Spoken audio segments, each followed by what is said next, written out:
Assalamu alaikum students, welcome back to IB Online. This is Sir Khamis Bilal, your facilitator for the tax year 23-24.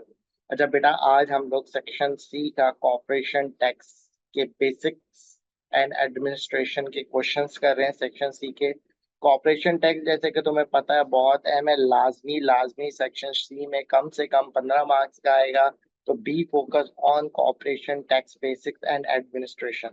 अच्छा, सबसे पहले तो हम requirement पढ़ लेते हैं। इसकी दो रिक्वायरमेंट्स है। रिक्वायरमेंट नंबर ए को पहले पढ़ते हैं।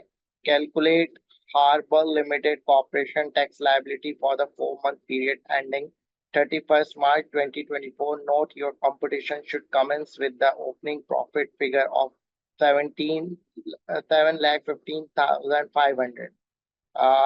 ठीक है, ये 10 मार्क्स का है, बाकी नीचे का 5 मार्क्स का। 5 मार्क्स का बाद में पढ़ेंगे। अच्छा, तो इसने आपसे मांगा क्या है, हम आपको दोबारा पढ़ लेते हैं। रिक्वायरमेंट पे Harbour limited corporation tax liability, तो हम पार्ट ए में हेडिंग डाल के बोलेंगे Harbour limited corporation tax liability. ठीक है, ये हमारा रिक्वायरमेंट है। उसने बोला आपको प्रॉफिट से स्टार्ट करना है। ठीक है, तो प्रॉफिट बिफोर टैक्सेशन से आपको स्टार्ट करना है, क्योंकि अकाउंटिंग प्रॉफिट है। रिमेंबर, ये अकाउंटिंग प्रॉफिट है। अब तुम्हें यहाँ पे क्या करनी होंगी, कुछ एडजस्टमेंट्स करनी होंगी। वही वाली एडजस्टमेंट्स हैं जो कि ट्रेडिंग की होती हैं, सेम एडजस्टमेंट्स होती हैं। अब हम सवाल स्टार्ट करते हैं। Harbour limited has previously prepared accounts to 30th November but has decided to change the accounting reference date to 31st March to be concurrent with the corporation tax fiscal year.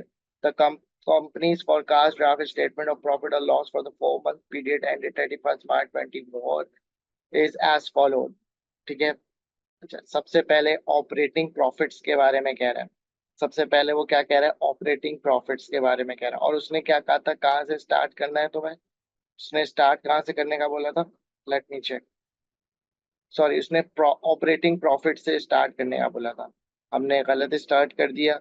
उसने कहा था operating profit से start करो। ठीक है बेटा, operating profit से start करना है हमें, जो कि कितने, 7,15,500। ठीक है, अब हमें इसकी एक एडजस्टमेंट है, हमें वो चेक करनी कि ये एडजस्टमेंट क्या कह रहा है ऑपरेटिंग प्रॉफिट की।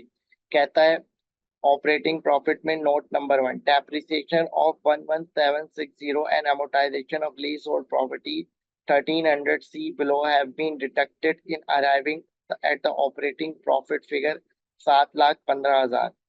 ठीक है, on 1st December 2023, Harbour Limited acquired a leasehold office building, paying a premium of 78,000 for the grant of 20-year lease.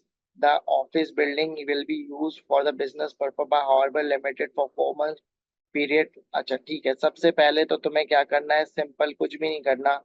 Depreciation, क्योंकि डिसअलाउड एक्सपेंस है, तो डेप्रिसिएशन एक्सपेंस को तुम ऐड बैक कराओगे, जो कि 11760 है। ठीक है, इसी तरीके से तुम एमोटाइजेशन को ऐड बैक कराओगे। एमोटाइजेशन को ऐड बैक कराओगे, एमोटाइजेशन एक्सपेंस को तुमने ऐड बैक कराया, जो कि कितना है, 1300। ठीक है, अब यहाँ पर तुम्हें क्या करना है, यहाँ पे तुम्हें कुछ एडजस्टमेंट्स करनी है, वो मैं थोड़ी देर में बताता हूँ कि किस तरीके से एडजस्टमेंट करनी है। ये जो तुम्हें 78,000 वगैरह की ये बता रहा है। ठीक है, चलो अभी थोड़ी देर में बताता हूँ इस 78,000 की जो डिडक्शन प्रीमियम किस तरीके से होगी। ठीक है, तो इसको नाम क्या देते हो, डिडक्शन फॉर लीज प्रीमियम। इसको नाम दे दो deduction for lease premium, deduction for lease premium. इसकी एक छोटी सी वर्किंग कर लेते हैं, इसकी एक छोटी सी वर्किंग कर लेते हैं ताकि तुम्हें आसानी हो जाए। W1, अच्छा जी, अब यहाँ से गौर से सुनना, यहाँ से गौर से सुनना। बेटा तुमने पहले तुम्हें टैक्सेबल प्रीमियम निकालना है। ठीक है, तो तुम कैसे निकालते थे, वो प्रॉपर्टी वाला याद करो। प्रीमियम अमाउंट, प्रीमियम अमाउंट कितनी थी, 78,000। फिर तुम लेस क्या कराते थे, relieve on premium, relieve on premium. उसका फॉर्मूला क्या था, N-1 bracket open bracket close, multiply by 2%, multiply by premium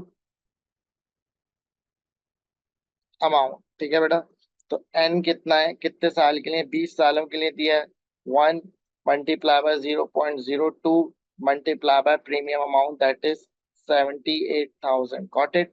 तो ये तुम्हें फॉर्मूला लगाना है, तुम्हारे पास ये आंसर आ जाएगा। ठीक है जी। तुमने ये लेस करा दिया, इसके बाद तुम्हारे पास ये आ जाएगी टैक्सेबल प्रीमियम। इसको क्या बोलोगे तुम, टैक्सेबल प्रीमियम। अच्छा, अब मेरी बात गौर से सुना, ये टैक्सेबल प्रीमियम 20 ईयर्स की है, ऐसा ही है। टैक्सेबल प्रीमियम कितने साल की, 20 ईयर्स की। इसको डिवाइड करो। ठीक है। ये 1 साल की आ गई, ये पर ईयर आ गई, तुम्हें 4 मंथ्स की चाहिए। तो मल्टीप्लाई बाय 4 डिवाइडेड बाय 12 करो, क्योंकि तुम्हारा अकाउंटिंग पीरियड 4 महीने का है। ठीक है, तुम्हें ये लेस कराना है। यहाँ तक क्लियर हो गई बात। तो हमने पॉइंट 1 की सारी एडजस्टमेंट कर ली है, पॉइंट 1 की सारी एडजस्टमेंट्स है। ठीक है बेटा। अब तुम्हें एक जगह लिख दो पॉइंट 1 या तीनों जगह लिख दो, it's up totally to you कि तुम्हें किस तरीके से इसको करना है। प्रेजेंटेबल फॉर्म में लेके आते हैं इसको। लीज पीरियड 20 साल, पर ईयर डिडक्शन आपने बता दिया, और अकाउंटिंग पीरियड डिडक्शन। ठीक है, आपने ये भी उसको एग्जामिनर को बता दिया।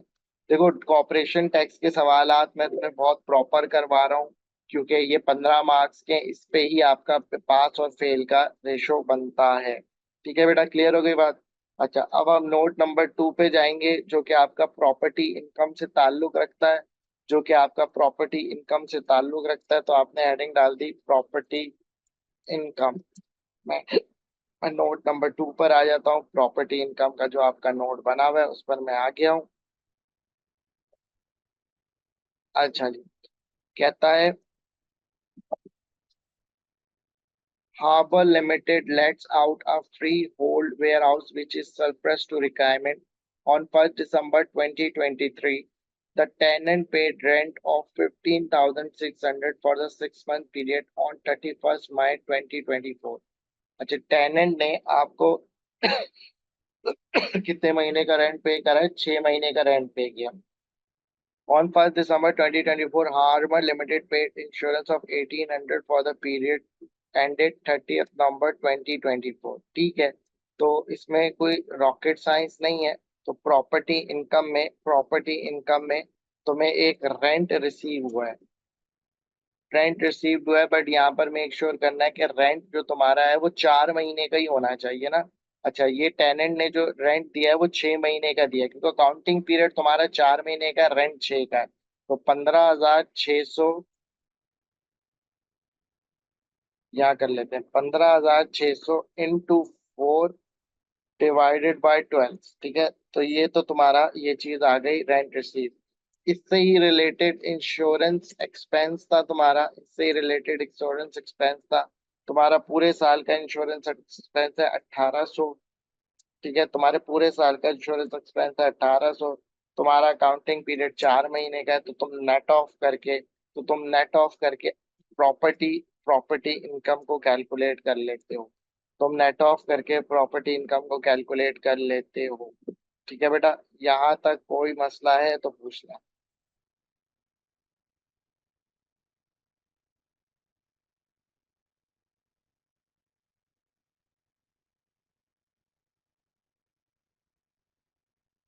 कोई प्रॉब्लम, कोई एतराज।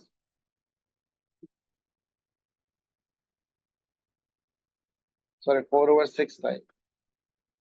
Thank you for telling that's a 4/6, got it. तो ये आपकी प्रॉपर्टी इनकम आ गई। ठीक है बेटा, ये आपकी प्रॉपर्टी इनकम आती है। ठीक है।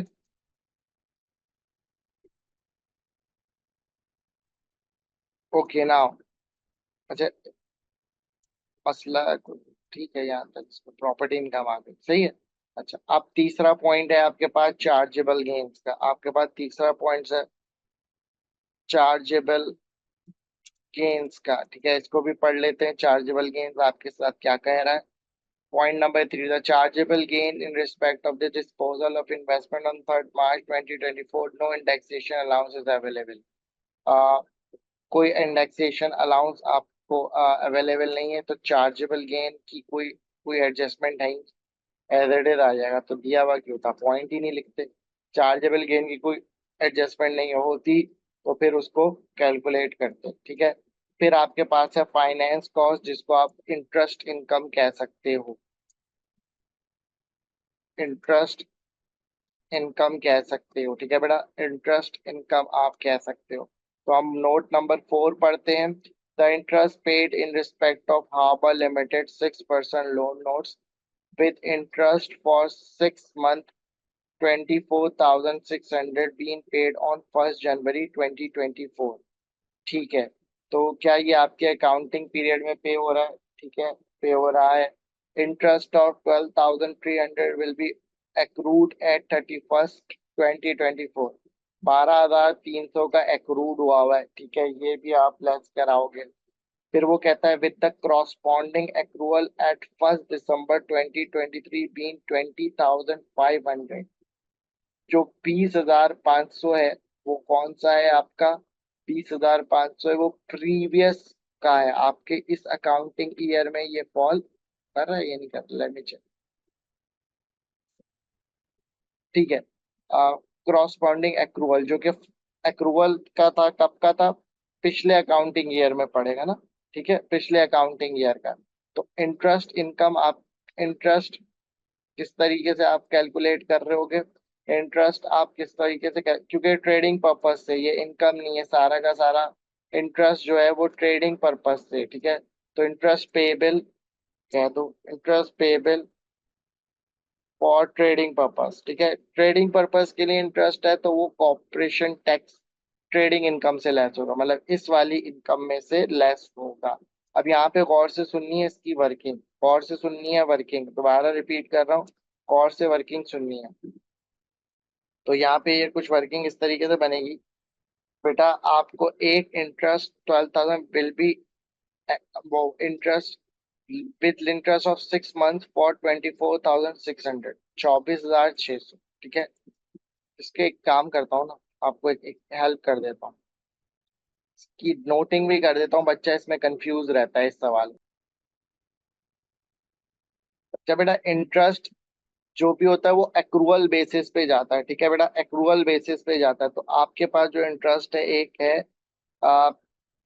24,600, ठीक है, पेड ऑन 1 January 2024, ये पे हुआ है 1 January 2024 को। Interest of 12,000 will be accrued at 31st March 2024।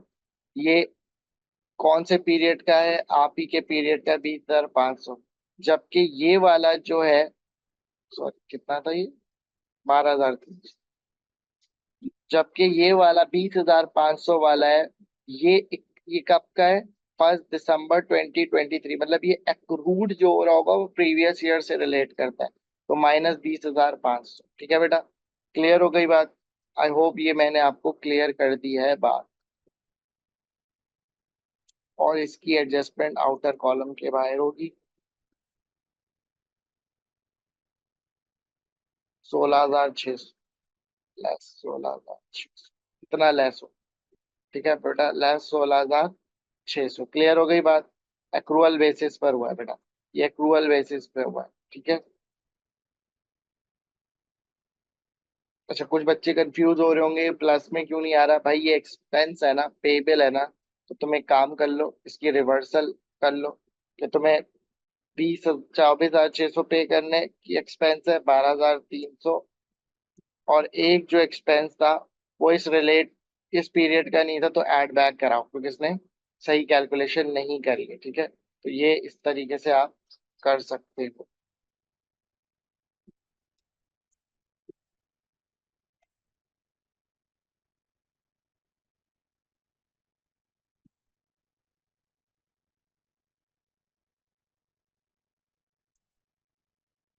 ठीक है बेटा, अच्छा आगे चलते हैं।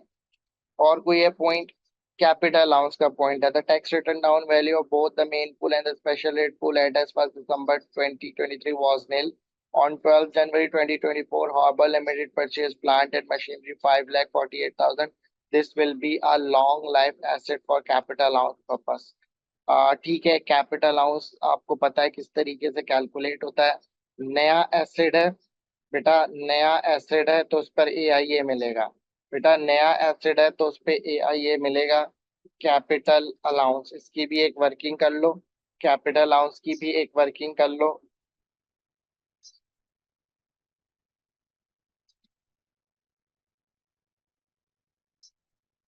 एक ही होगा, मेन पूल। ठीक है, प्लांट एंड मशीनरी बाय की है, कितने की? 5,48,000। ए आई ए वैसे तो 10 लाख होता है, बट यहाँ पर क्या मसला होगा, क्योंकि accounting period less than 12 months का है तो ये इतना बन जाएगा। ठीक है, ये तो एज इट इज आपका टोटल कैपिटल अलाउंस में अमाउंट जाएगी। और लॉन्ग लाइफ एसेट है, मोर देन 25 का है, तो इसलिए ये रिमेनिंग कहाँ चला जाएगा, यहाँ जाएगा। ठीक है बेटा, ये तो एज इट इज आ जाएगा, रिमेनिंग आ जाएगा। और इस रिमेनिंग पर रेट क्या लगेगा बेटा? इस रिमेनिंग पे रेट लगेगा मेन पूल के लिहाज से 18%। ठीक है बेटा, मगर यहाँ पर जो 4 मंथ्स का कैलकुलेट होगा, इसको आपने मल्टीप्लाई बाय 4/12 कर दिया, तो आपके पास एक अमाउंट ये और आ, टोटल कैपिटल अलाउंस जो तुम्हारा बनता है, टोटल कैपिटल अलाउंस,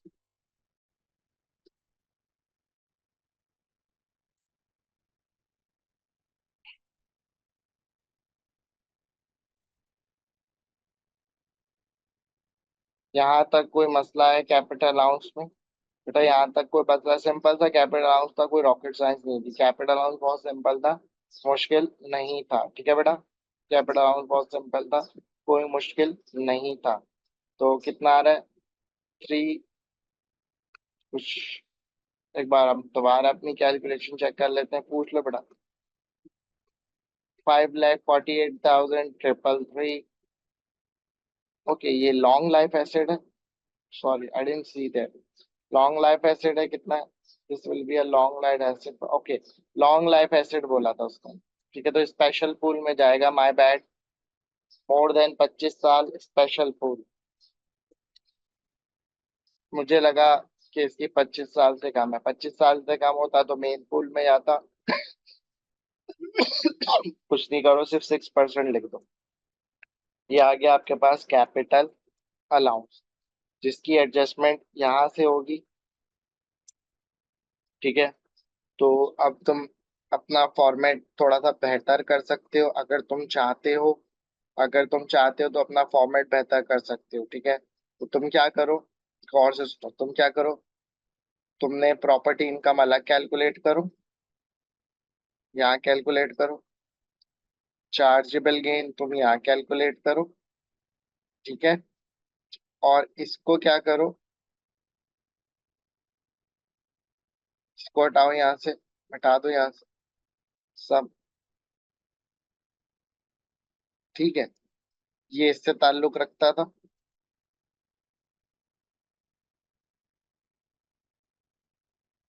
ये आ गया। ये इससे ताल्लुक रखता था, ये आ गया। ठीक है, नेट ऑफ करके फाइल लेकर आओ।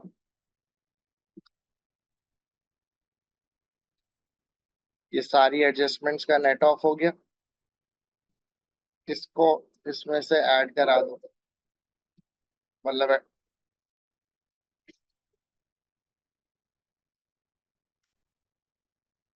क्यों नहीं हो रहा?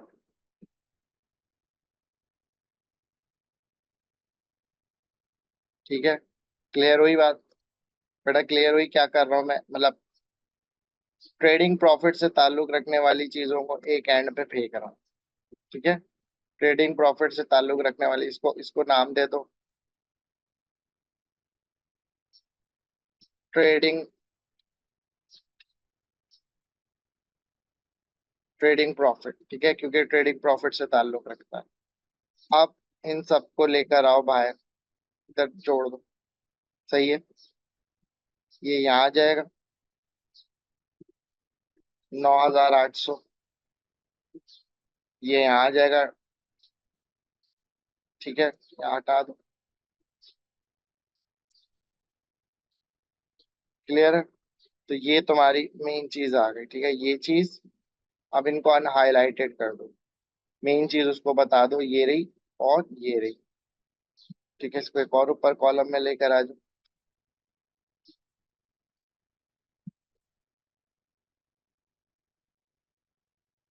प्रेजेंटेशन मैटर करती है बहुत बार आपकी। ठीक है, तीनों को ऐड कर लिया तुमने। ठीक है बेटा, तो 487827 समथिंग आ रहा है। ठीक है, तो इसको आप बोलो टोटल इनकम। अच्छा, कोई क्योंकि ऑगमेंटेड प्रॉफिट नहीं है, तो टोटल एक जो आपका कोई भी ऑगमेंटेड प्रॉफिट नहीं है, ठीक है, आपके पास कोई भी ऑगमेंटेड प्रॉफिट नहीं है, तो ये इसको कह कह सकते हो टोटल टैक्सेबल प्रॉफिट, जिसको मैं शॉर्ट फॉर्म में कहता हूँ टीटीपी। ऑगमेंटेड प्रॉफिट कोई भी नहीं है, ऑगमेंटेड प्रॉफिट कोई भी नहीं है आपके पास। यहाँ तक क्लियर हो गया? अच्छा, यहाँ तक क्लियर हो गया? कोई मसला, कोई एतराज, कोई प्रॉब्लम है तो पूछो। कोई मसला, कोई एतराज, कोई प्रॉब्लम है तो पूछो। अच्छा, अब आपको पता है कि 50,000 तक आपका 19% है, 50,000 और 2.5 लाख के दरमियान फिर मार्जिनल रिलीव है। आ, ठीक है, और 2.5 लाख से ऊपर 25% है। तो ये तो 12 12 महीने के, तो 2.5 लाख को डिवाइड कर दूंगा, मल्टीप्लाई करूंगा 4 से, डिवाइड कर दूंगा 12 से, तो आपकी ये 4 लाख तो ऊपर ही जा रहा है, तो स्ट्रेट जो रेट लगेगा वो 25% लगेगा। ठीक है, इस पे आपने 25% लगा दिया। आपके पास 10 मार्क्स का कॉर्पोरेशन टैक्स लायबिलिटी आपके पास जो है आ गई है, वो तकरीबन आ गई है 121,958। राउंड ऑफ करना चाहो राउंड ऑफ कर लो। ठीक है, ये आपका 10 मार्क्स का पार्ट ए हो गया। ठीक है बेटा। अच्छा, जो जो पॉइंट्स करते रहोगे उसके तुम्हें मार्क्स मिलते रहेंगे, जो जो पॉइंट तुम करते रहोगे उसके तुम्हें मार्क्स मिलते रहेंगे। अगर तुमने इसमें से कुछ गलत भी कर दिया बट 25% रेट सही लगाया तो तुम्हें मार्क्स मिलेंगे उसके भी। चलो बेटा, अब पार्ट बी पढ़ते हैं। पार्ट बी में क्या कहता है? पार्ट बी में दो रिक्वायरमेंट है। Briefly explain the difference between tax evasion and avoidance and how HMRC customer are likely to view the situation if Harbour Limited extends the accounting period in order to save corporation tax। ये हमें tax aviation और tax avoidance बताएंगे, और किस तरीके से इस scenario को देखती है एचएमआरसी कि उसने अपना अकाउंटिंग पीरियड शॉर्ट क्यों किया, चेक करेंगे क्यों। दूसरा कहता है if Harbour limited prepares account for the year ended 30th November 2024 rather than for the 4 month period, calculate the revised figure that will be included in respect of capital allowance and chargeable gain। ठीक है, 2 marks का है, तो पहले तो हम इस, क्योंकि ये थोड़ा सा थ्योरेटिकल टाइप का है, थ्योरेटिकल टाइप मैं चाहता हूँ कि तुम इसमें यहाँ से पढ़ लो। ठीक है, पहले हम पढ़ भी लेते हैं इसने बी में क्या बाउंड्री हमारी हैं, क्या चीजें बोली गई हैं, तो हम देखते हैं कि क्या बोल रहा है ये। The director of Arbor Limited now realized that it will be beneficial for the company to prepare account for the period ended 30th November 2024 rather than the 4 month period ended 31st March 2024. This conclusion is based on the following information which is available in respect of 1st April to 30th November 2024. Harbour Limited will not purchase any further plant and machinery during this period, so the full annual allowance of 10 lakh will be available in respect of the long life plant and machinery purchase on 12th January 2024 for 5,48,000। वो कह रहा है, director ने कहा कि 4 महीने का नहीं बनाना चाहिए, पूरे 12 महीने का बनाना चाहिए। इससे फायदा ये होगा कि हमें ये पूरे 12 महीने का मिलेगा, जो कि 10 लाख है। ठीक है, और इसका मतलब है 548 पर पूरा कैपिटल अलाउंस मिल जाएगा। ठीक है, Harbour Limited will sell an investment on 10th April 2024 and this disposal will result in chargeable allowable loss for 42,000। ठीक है, वो कह रहा है अगर हम 10th अप्रैल को बेचते तो हमें लॉस। तो अब बहुत सिंपल सा बात है, पहले एक्सप्लेन कर रहे हैं tax evasion and tax avoidance. Bonus marks है, tax evasion is illegal and involve the reduction of tax liability but not by not providing information to which HMRC is entitled of providing HMRC with deliberately false information. Evasion मतलब होता है illegal. Illegal means क्या होगा कि कोई information एचएमआरसी को provide ही नहीं करी या डेलिबरेटली झूठ बात बोली. तो तुम इसको मैं शॉर्ट में भी लिख सकते थे, मर्जी है तुम्हारी. In contrast tax avoidance involves minimization of the tax liability by use of any lawful mean. Tax liability को कम करना किसी भी कानूनी सर्कल के अंदर रहते हुए. तो इस केस में क्या हो रहा है, if Arbor Limited extends the accounting period in order to save corporation tax, then HMRC will not view this as tax evasion. Tax evasion तो है नहीं, वो तो टैक्स के रूल्स को फॉलो करते हुए, जैसे इंक्रीज कर देगी अकाउंटिंग ईयर तो आपको ये पूरे साल का मिल जाएगा. सही है ना, because it is quite helpful for the company to prepare account up to whenever accounting date it wishes. Company की मर्जी होती है कि वो अकाउंटिंग पीरियड कितने महीनों का रखे, इसमें उसको कोई टेंशन की जरूरत नहीं है और ये बहुत लॉफुल तरीके से उसका बेनिफिट उठा रहा है. तो पार्ट बी का हमने ये आंसर पढ़ लिया. पार्ट बी का आंसर बेटा एक बार आप लोग खुद भी पढ़ो पार्ट बी का आंसर.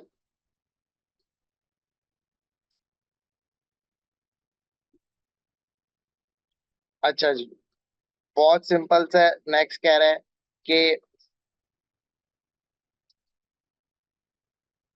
हार्बर लिमिटेड का कैपिटल अलाउंस कर लो. अगर 12 महीने का अकाउंटिंग पीरियड है, उसने पॉइंट टू में बोला था वो एक और एसेट बेचेगा, एसेट बेचने पे उसको कैपिटल लॉस होगा तो वो कैलकुलेट कर लो. बहुत सिंपल सा है भाई, उसमें कोई मसला ही नहीं है. पार्ट टू का कैपिटल, जो आपका कैपिटल अलाउंस होगा वो आपका 5,48,000 हो जाएगा. यहाँ लिख सकते हो, यहाँ लिख सकते हो. Now full AIA will be given to the Harbor Limited of 10 lakh as now accounting period is of 12 months. ये आपने एक बात लिख दी. दूसरी बात आपको कैपिटल चार्जेबल गेन के बारे में बोलना है. चार्जेबल गेन, आपने चार्जेबल गेन के बारे में बोल दिया है. अब क्या बोलेंगे, if Harbour limited sells and investment and get gets loss capital loss on it of 42,000, then it will be offset with current year chargeable gains of कितने थे, 1 लाख, कितने थे, 1,04,300. So net chargeable gain will be, अब आप less कर दो, 1,04,300 minus 42,000. ठीक है, तो ये 62,000, 62,000 यूं कर लो ना. 1,04,300 माइनस 42,000, तो ये आ गया आपके पास 62,300. ये आपने उसको एग्जामिनर को बस इतनी सी बात लिख देनी है और कहानी खत्म करनी है, क्योंकि ज्यादा मार्क्स का सवाल है नहीं. I hope you understand this concept and this question. So this is the end of the class. Signing off. SK.